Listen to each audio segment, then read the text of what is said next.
Hello, it's me, Zoa, and today I'm going to talk to you about artifacts a bit more and how artifacts are being distributed by none others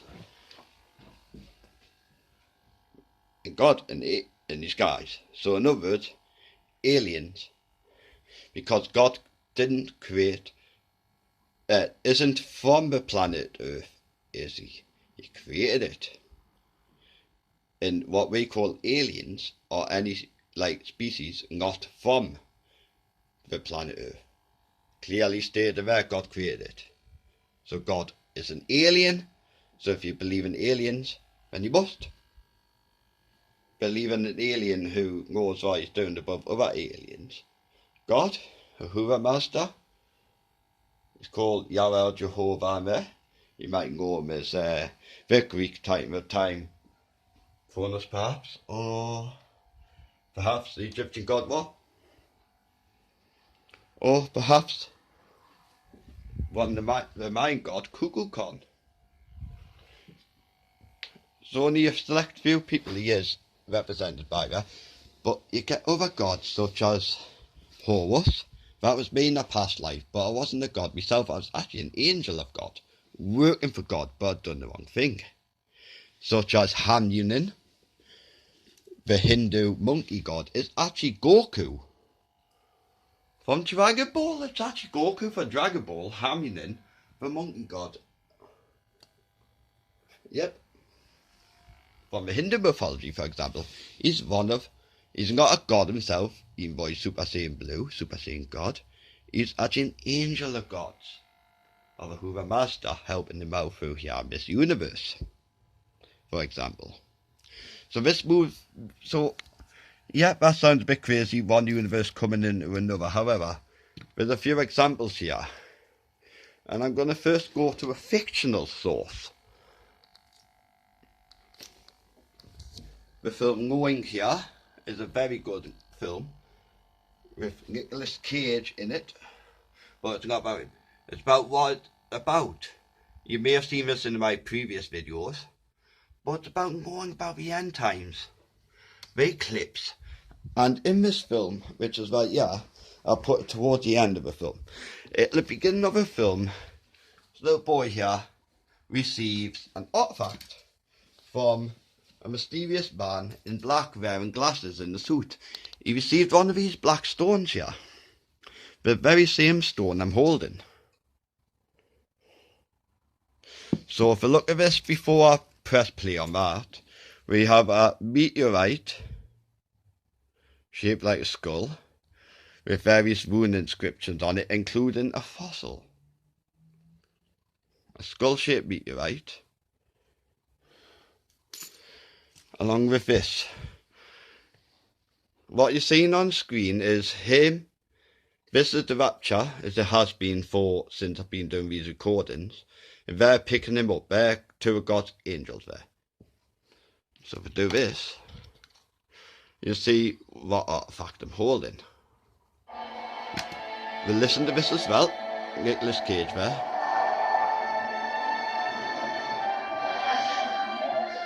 So he's getting picked up because he's in the book of life. But remember, just because you get so-called left behind, and it is the trans-tribulations, and you have to experience the Antichrist taking over. Don't forget Armageddon. Jesus is still going to come through and pick the rest of you up physically. Or if you're dead, you're going to reincarnate into a new body. In this film, well, of course it does. So you're thinking of Halo right now as well. And at the end of the film, you see it constructed a new Halo ring. So there's the aliens, God's angels picking him up, under Jesus' orders for the Rapture. There's his dad, and what's behind his dad on the beach is a lot of these. It will zoom in, it will start levitating with the ship. But I'll fast forward this bit because I'll actually go, because there we are.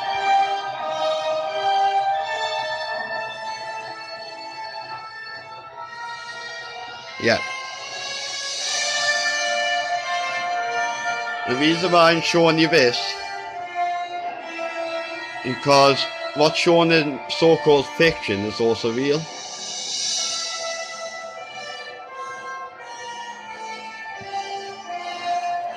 Now if we go to the end, well, if we go here real quick, you'll see that stone, and my knee just done that. My knee, as I put the remote down, my knee pressed it, so I'm not going to take the time to go back through that, unfortunately. That's annoying. Right, on the next point. Right, well, that's about the Raptures. Well, watch the film, it's a good film. And that is the stone that is used in it. Now we'll go to another example, which I also have. This is real life. I matched it up with a reference in my files, and I said it's uric acid. This is non-fiction, this is real version. So as you just saw, I have an artifact ripped straight from the film, and you've seen this. It's been meticulous, and you can't blame them because I also have another. Trace evidence. Not even mention the Spear of Destiny. The evidence of the UFO that could have been washed away long ago. That doesn't mean the end of this case. It only means that the trace evidence might have been there. Over here.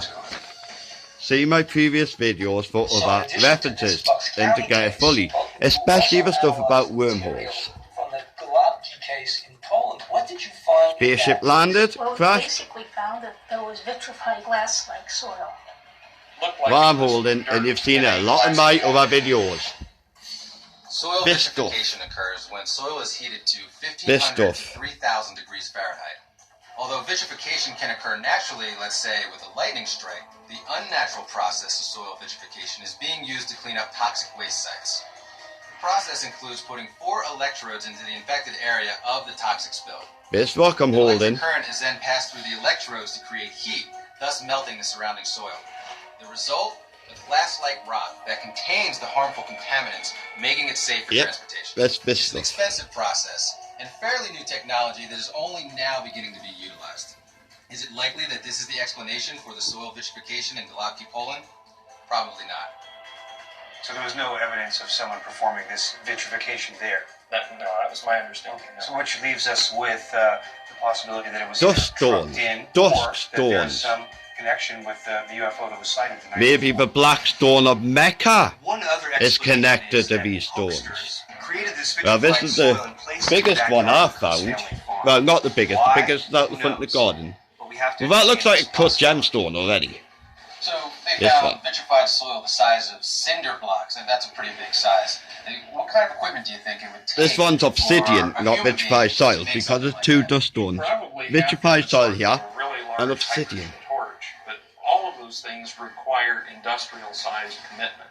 Yep, they do. You cannot make these in your barn. Well, you can't. Vitrification of soil is expensive, and it's difficult. However, it is possible. But is it with tools normally found on a farm? We've arranged a vitrification test to determine if using an arc welder and an oxyacetylene torch can produce enough heat to create vitrified soil. Put in perspective how big that thing is.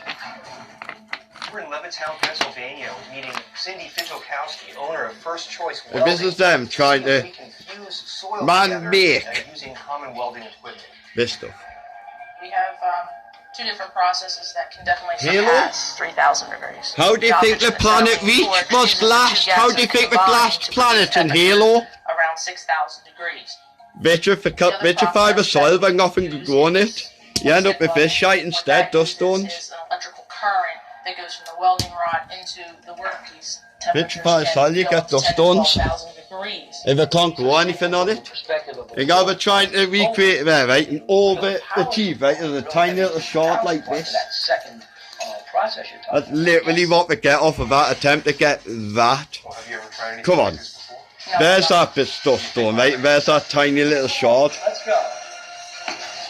Puny. That's all we get from blowtorching that little bit of sand is like it's not even the size of my thumbnail. That's humans trying to make vitrified soil, dust stones, artifacts. They can be created two ways, of course. The man-made ones, like these ones. To create these chunks of vitrified soil. Via smelting plants, get rid of radioactive waste. Or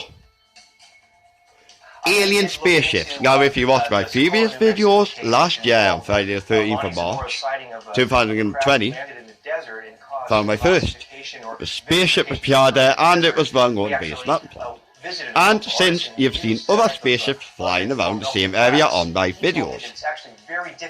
So both are responsible for the creation of all of these dust stones, whether it's obsidian or vitrified soil, like these ones. See, that's an example of a vitrified soil dust storm, what they're trying to reproduce. In this one, even though it looks very similar, there's actual differences to tell them apart. This one is obsidian, a natural grown dust storm. Obsidian, vitrified soil. The exact point where the welding rod meets the metal.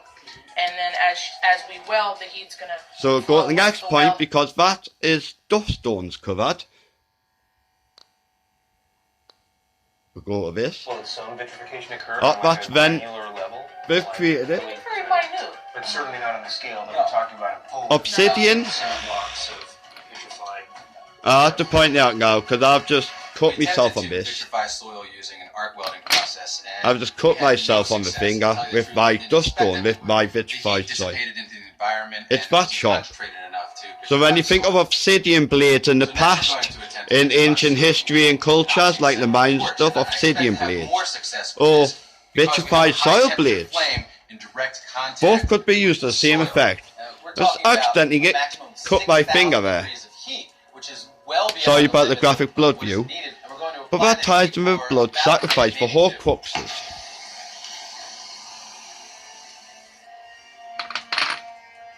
You don't need a kill, you don't need a mass drop blood. That is all the blood you need for a Horcrux, for blood sacrifice, to fuse your DNA and being and spirit with any artifact. It looks like we're having some kind of reaction there, to tell you the truth already. I'm not sure well, that happened. You can see the soil glowing. Right now, the flame from the that is a blood sacrifice. You don't spill blood silly. I think it's obvious that this is working, but how much vitrified soil are we actually going to be able to create is the question. Not a lot, because you got the correct soil itself begins to glow technology. now? Here's something I think will really fascinate you. This is something else, another artifact. Bob White says that he saw a UFO, it saw him, it shot something to Earth. Dropped him off an artifact He picked it up, personally. and he says it's a piece of a UFO. If this is the real thing, I want to see it. Well, When it went up into the sky, we're taking into account this meteorite that's shaped like a skull with a fossil in it. But my friend Emily Hi, good morning. Hi, Bob. found How me are this you? diamond-shaped stone on a beach. Although we've looked at other UFO trace evidence cases, Bob's is different. He says he has They're all over the place. It's just finding them. that he discovered after an amazing encounter in 1985. Listen, it's his artifact. Bob, could you tell us how you came into possession of this unique-looking object? I was in Grand Junction, Colorado, between Grand Junction and Cisco, Utah, and it was late at night, and the lady friend and I were driving. We saw this light up ahead. That looks similar to the one I got on camera on my Friday the 13th of March 2020 video, As fast as my eyes could follow it. when I got my first recent dust stone. Two other lights, like two blue neon tubular lights, one on top of the Then other. God appeared as a golden spear and appeared through a wormhole. In this case, this spaceship went up there and dropped him off an artifact. But before it did, I saw kind of a little explosion, like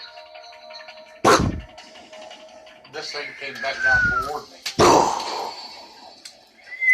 a groove in the ground, and I followed the groove in the ground until I saw the thing there, and it was still blowing hot.